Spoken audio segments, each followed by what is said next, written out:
புதிய கல்விக் கொள்கை அமல்படுத்தப்படாததால் தமிழ்நாட்டில் அனைவருக்கும் கல்வி திட்ட நிதி நிறுத்தி வைக்கப்பட்டிருப்பதாக திமுக நாடாளுமன்ற குழு தலைவர் கனிமொழி குற்றம் சாட்டியுள்ளார். கல்வித்துறை மானிய கோரிக்கை மீதான விவாதத்தில் பேசிய அவர், தமிழ்நாட்டில் உள்ள 45 கேந்திரிய வித்யாலயா பள்ளிகளில் 15 பள்ளிகளில் மட்டுமே தமிழ் மொழி கற்றுத்தரப்படுவதாக கூறினார். ரயில்வே ஸ்டேஷன்ல போய் டிக்கெட் வாங்க முடியல, அங்கேயும் ஹிந்தியை திணித்துக் கொண்டிருக்கிறீர்கள்.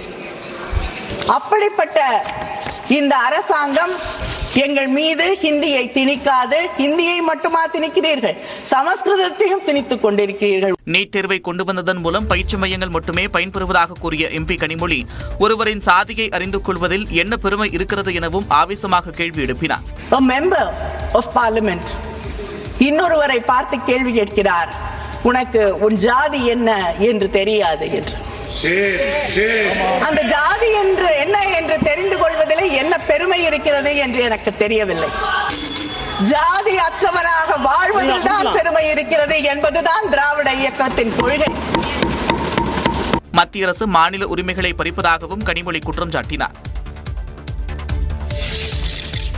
ஹெல்மெட் அணியாமல் இருசக்கர வாகனத்தில் பயணித்த நடிகர் பிரசாந்துக்கு போக்குவரத்து காவல்துறை சார்பில் 2000 ரூபாய் அபராதம் விதிக்கப்பட்டுள்ளது.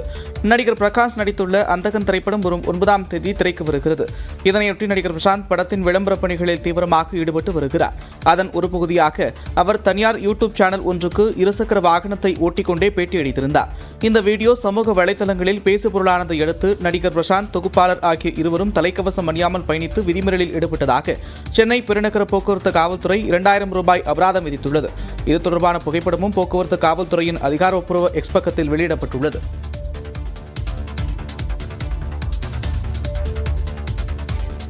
அருந்ததியருக்கான உள்ஒதுக்கீடு செல்லும் என்று உச்சநீதிமன்றம் தீர்ப்பளித்திருக்கிறது.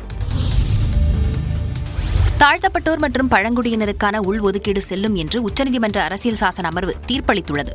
தமிழ்நாட்டில் 2009ஆம் ஆண்டு திமுக அரசு அருந்ததியினருக்கு 3% இடஒதுக்கீடு வழங்கி உத்தரவிட்டிருந்தது.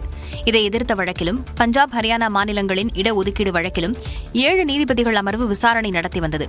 இந்த வழக்குகளில் தலைமை நீதிபதி சந்திரசூட் தலைமையிலான 7 நீதிபதிகள் அமர்வு தீர்ப்பு வழங்கியது. அரசியல் சாசனத்தின் 14வது பிரிவை உள்ஒதுக்கீடு மீறவில்லை என்றும், பட்டியலின உள்பிரிவுகள் எதுவும் பட்டியல் வகுப்பினர் என்ற வரையறையிலிருந்து விலக்கப்படவில்லை என்றும் நீதிபதிகள் கூறினர். இதனால் உள்ஒதுக்கீடு வழங்குவதில் எந்த தடையும் இல்லை என்று தெரிவித்த உச்சநீதிமன்றம், பட்டியலினத்தவர்களுக்கு உள் இடஒதுக்கீடு வழங்குவதில் எந்த ஒரு தடையும் கிடையாது என தீர்ப்பளித்தது. அருந்ததியினருக்கு உள்ஒதுக்கீடு தொடர்பான தமிழ்நாடு அரசின் சட்டமும் செல்லும் என்று தீர்ப்பளிக்கப்பட்டுள்ளது. உச்சநீதிமன்றத்தின் 6 நீதிபதிகள் இந்த ஒருமித்த தீர்ப்பளித்தனர். நீதிபதி பிலா திரிவேதி மட்டும் மாறுபட்ட கருத்து தெரிவித்தார்.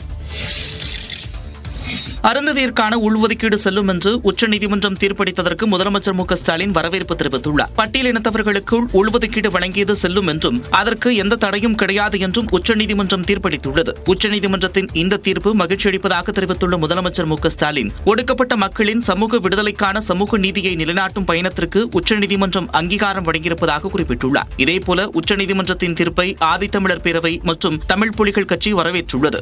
இந்த உள்ளிடஒதுக்கீடு என்பது உண்மையிலே ஒடுக்கப்பட்ட மக்களுக்கு கிடைத்த மிகப்பெரிய நீதி, மிகப்பெரிய வெற்றி. அதை நாங்கள் வரவேற்கிறோம். இந்த தீர்ப்பு மீண்டும் ஒரு முறை இந்த மண் சமூக நீதி மண் என்பதை நிரூபித்திருக்கிறது. சமூக நீதியை நிலைநாட்டும் தீர்ப்பு இதுவென்றும் மகிழ்ச்சி தெரிவித்தனர்.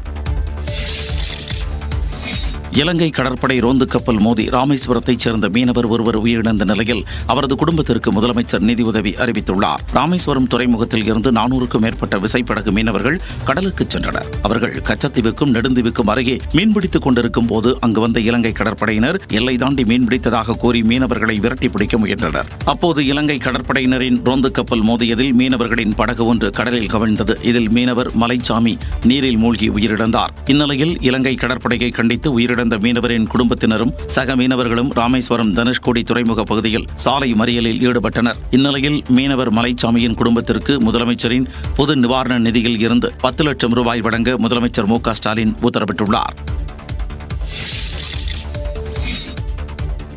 ஒன்றுக்கு மேற்பட்ட கல்லூரிகளில் பணியாற்றியதாக போலியான ஆவணங்களை தாக்கல் செய்த பேராசிரியர்கள் பொறியியல் கல்லூரிகளில் பணி செய்ய முடியாத வகையில் தண்டனை வழங்கப்படும் என அண்ணா பல்கலைக்கழக துணைவேந்தர் வேல்ராஜ் தெரிவித்துள்ளார். நாடு முழுவதும் உள்ள கால்நடை மருத்துவம் இறுதியாண்டு படிக்கும் மாணவர்களுக்கான கருத்தரங்கு சென்னை வேப்பேரியில் நடைபெற்றது.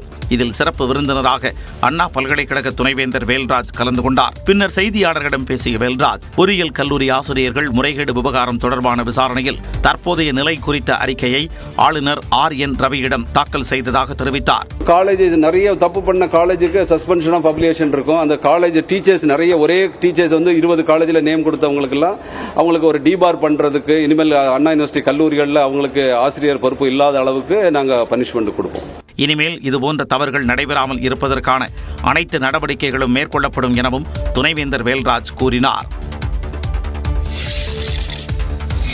ஈரோட்டில் காவிரி கரையோரம் உள்ள சுமார் 75 வீடுகளுக்குள் தண்ணீர் புகுந்தது. காவிரி ஆற்றில் நீர்வரத்து அதிகரித்துள்ளதால் ஈரோடு, கந்தன்பட்டறை, பாலக்கரை, பசுவேஸ்வரர் வீதி உள்ளிட்ட இடங்களில் வீடுகளுக்குள் வெள்ளம் புகுந்தது. இதனால் சுமார் 195 பேர் அரசு நிவாரண முகாம்களில் தங்க வைக்கப்பட்டுள்ளனர். இதேபோன்று மேட்டூர் அணையில் இருந்து திறக்கப்பட்ட உபரி நீரால் கொடுமுடி பகுதியில் உள்ள 50க்கும் மேற்பட்ட வீடுகளிலும் வெள்ளம் புகுந்தது. இதனால் அப்பகுதி மக்களின் இயல்பு வாழ்க்கை பாதிக்கப்பட்டுள்ளது.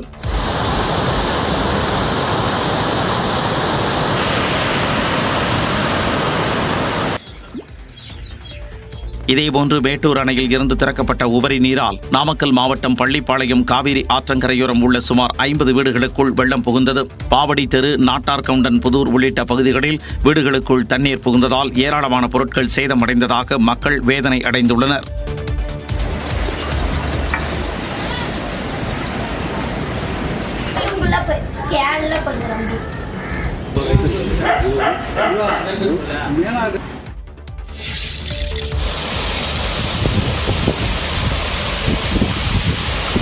கரூரில் காவிரியாற்றில் நீர் திறப்பால் தற்காலிக பாலம் அடித்துச் செல்லப்பட்டதால் 10 கிலோமீட்டர் தொலைவுக்கு பொதுமக்கள் சுற்றிச் செல்லும் நிலை ஏற்பட்டது. கரூர் மாவட்டம் குளித்தலை அருகே திம்மாச்சிபுரம் பகுதியில் தென்கரை வாய்க்காலில் இருந்த பாலம் குறுகலாக இருந்ததால் அந்த பாலத்தை இடித்துவிட்டு அகலமாக புதிய பாலம் கட்டும் பணி கடந்த 3 மாதங்களுக்கு மேலாக நடைபெற்று வருகிறது. புதிய பால பணிக்காக அருகே தற்காலிக பாலம் அமைக்கப்பட்டது. இந்நிலையில் மாயனூர் கதவணைக்கு காவிரி ஆற்றில் 1,50,000 கனஅடி நீர் தண்ணீர் வருவதால் காவிரி மற்றும் கிளை வாய்க்காலில் பாசனத்திற்கு தென்கரை வாய்க்காலில் இருந்து 500 கனஅடி வீதம் தண்ணீர் திறக்கப்படுகிறது. திடீரென 500 கனஅடி வீதம் தண்ணீர் திறக்கப்பட்டதால் தற்காலிக பாலம் நீரில் அடித்துச் செல்லப்பட்டது. இதனால் சுற்றியுள்ள திம்மாச்சிபுரம், கேப்பேட்டை, வீரவள்ளி, வீரகுமாரன்பட்டி, சீகம்பட்டி செல்லும் கிராம மக்கள் வதியம் வழியாக 10 கிலோமீட்டர் சுற்றிச் செல்லும் நிலை ஏற்பட்டுள்ளது. தமிழ்நாடு முழுவதும் 16 இடங்களில் நடத்திய சோதனையில் பல முக்கிய ஆவணங்கள் சிக்கியுள்ளதாக NIA தெரிவித்துள்ளது. இந்து முன்னணி பிரமுகர் ராமலிங்கம் கொலை வழக்கு தொடர்பாக தஞ்சை, நாகை, திருச்சி, மயிலாடுதுறை, திருவாரூர் உள்ளிட்ட இடங்களில் அதிகாரிகள் சோதனை நடத்தினர். கொலை வழக்கில் தலைமறைவாக உள்ள முகமது அலி ஜின்னா உள்ளிட்ட 5 பேரை கண்டறியும் வகையில் இந்த சோதனை மேற்கொள்ளப்பட்டது. இந்நிலையில் 16 இடங்களில் நடத்திய சோதனையில் பல முக்கிய ஆவணங்கள் பறிமுதல் செய்யப்பட்டுள்ளதாக தேசிய புலனாய்வு முகமை தெரிவித்துள்ளது. சர்ச்சைகளில் சிக்கிய முன்னாள் பயிற்சி IAS அதிகாரி பூஜா கெட்கரின் முன்ஜாமீன் மனுவை டெல்லி பாட்டியாலா நீதிமன்றம் தள்ளுபடி செய்தது. மகாராஷ்டிராவில் பணி நீக்கம் செய்யப்பட்ட பயிற்சி IAS அதிகாரி பூஜா கெட்கரின் தேர்ச்சியை ரத்து செய்து UPSC உத்தரவு பிறப்பித்தது. இதனிடையே போலி சான்றிதழ் கொடுத்து இடஒதுக்கீட்டை தவறாக பயன்படுத்தி பணியை பெற்றதாக பூஜா கெட்கர் மீது UPSC அளித்த புகாரின் பேரில் டெல்லி காவல்துறையினர் வழக்கு பதிவு செய்தனர். இதனால் முன்ஜாமீன் கோரி பூஜா கெட்கர் டெல்லி பாட்டியாலா நீதிமன்றத்தில் மனு தாக்கல் செய்திருந்தார்.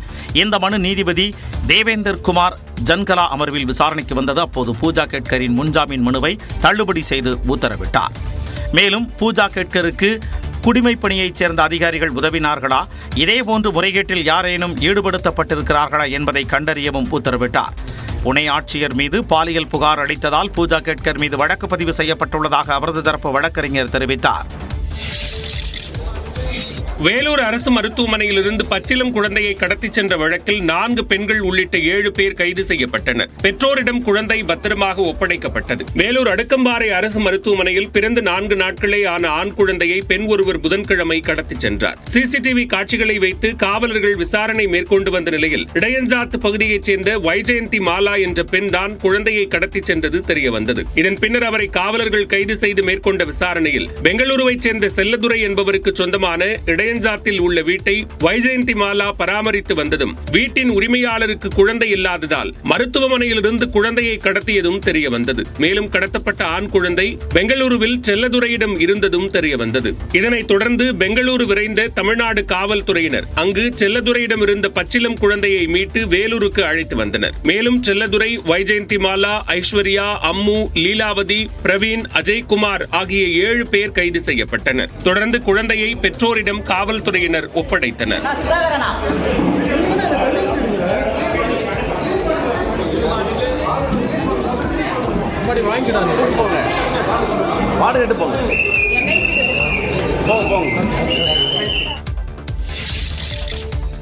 குழந்தைகளுக்கான 11 வகை தடுப்பூசிகளை இலவசமாக போட சேவை மனப்பான்மையுடன் எந்த தனியார் மருத்துவமனை முன்வருகிறதோ அதற்கு அனுமதி வழங்கப்படும் என்று அமைச்சர் மா சுப்பிரமணியன் தெரிவித்துள்ளார். உலக தாய்ப்பால் வாரத்தை முன்னிட்டு சென்னை டிஎம்எஸ் வளாகத்தில் விழிப்புணர்வு நிகழ்ச்சி நடைபெற்றது. அதில் பங்கேற்ற பிறகு செய்தியாளர்களை சந்தித்த அமைச்சர் மா சுப்பிரமணியன் குழந்தைகள் கடத்தலை தடுக்க கடுமையான நடவடிக்கைகள் எடுக்கப்படும் என்றார். கடந்த 2023 ஏப்ரல் தொடங்கி 2024 மார்ச் வரைக்கும் பிறந்த குழந்தைங்களோட எண்ணிக்கை 7991.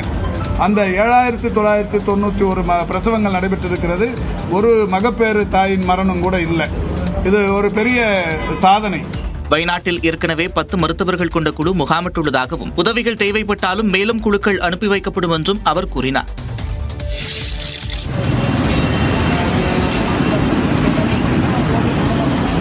ஃபாஸ்டேக்கில் பணம் இல்லாததால் அரசு பேருந்தில் இருந்து இறக்கிவிடப்பட்ட பயணிகள்தான் இவர்கள். செங்கோட்டையில் இருந்து பயணிகளை ஏற்றிக்கொண்டு அரசு பேருந்து மதுரை நோக்கி வந்து கொண்டிருந்தது. திருமங்கலம் பேருந்து நிலையத்தில் பயணிகளை இறக்கிவிட்டு மீண்டும் மதுரை மாட்டுத்தாவணி பேருந்து நிலையத்திற்கு 20 பயணிகளுடன் சென்றது. கப்பலூர் சுங்கச்சாவடியை கடக்க முயன்றபோது பேருந்தில் ஒட்டப்பட்டிருந்த ஃபாஸ்டாக் ஸ்டிக்கர் காலக்கெடு முடிவடைந்ததால் பணம் எடுக்க முடியாத நிலை ஏற்பட்டது. இதனால் பேருந்தை முன்னோக்கி செல்ல சுங்கச்சாவடி ஊழியர்கள் அனுமதி மறுத்தனர். இதனால் வேறு வழியின்றி சுங்கச்சாவடி அருகிலேயே பயணிகள் அனைவரையும் இறக்கிவிட்டு வெகுநேரம் காத்திருந்தனர். தொடர்ந்து மாற்று ஏற்பாடு செய்யுமாறு நடத்துனரிடம் பயணிகள் கேட்டதால் மதுரை மாட்டுத்தாவணி நோக்கி சென்ற வேறொரு அரசு பேருந்தை நிறுத்தி 20 பயணிகளையும் அனுப்பி வைத்தனர். அதன் பின்னர் 1 மணி நேரத்திற்கு பிறகு புதிய ஃபாஸ்டாக் ஸ்டிக்கர் ஒட்டப்பட்டு பேருந்து அங்கிருந்து புறப்பட்டு சென்றது. விரைவு போக்குவரத்து கழகத்தில் பணியாற்றும் தினக்கூலி தொழிலாளர்களுக்கு குறைந்தபட்சமாக 882 ரூபாய் ஊதியமாக வழங்கப்படும் என்ற அறிவிப்புக்கு தொழிற்சங்கத்தினர் வரவேற்பு தெரிவித்துள்ளனர். விரைவு போக்குவரத்து கழகத்தில் ஊழியர்கள் பற்றாக்குறை காரணமாக ஒப்பந்த அடிப்படையில் தினக்கூலி தொழிலாளர்கள் நியமிக்கப்பட்டனர். ஆனால் அவர்களுக்கு குறைந்தபட்ச ஊதியமாக 535 ரூபாய் மட்டுமே வழங்கப்பட்டது. இது குறைந்தபட்ச கூலி சட்ட விதி, போக்குவரத்து தொழிலாளர்களின் ஒப்பந்த விதிகள் உள்ளிட்டவற்றுக்கு முரணாக இருப்பதாக சிஐடியு உள்ளிட்ட தொழிற்சங்கத்தினர் எதிர்ப்பு தெரிவித்தனர். இதனைத் தொடர்ந்து ஒப்பந்த ஊழியர்களுக்கான குறைந்தபட்ச ஊதியத்தில் திருத்தம் செய்யப்படுவதாக விரைவு போக்குவரத்து கழக இயக்கப்பிரிவு பொது மேலாளர் அறிவித்துள்ளார். அதன்படி நாள் ஒன்றுக்கு ஓட்டுநர் மற்றும் நடத்துனர்களாக பணியாற்றும் ஊழியர்களுக்கு 882 ரூபாயும், தொழில்நுட்ப பணியாளர்களுக்கு 872 ரூபாயும் ஊதியமாக வழங்கப்படும் என்றும் தெரிவிக்கப்பட்டுள்ளது.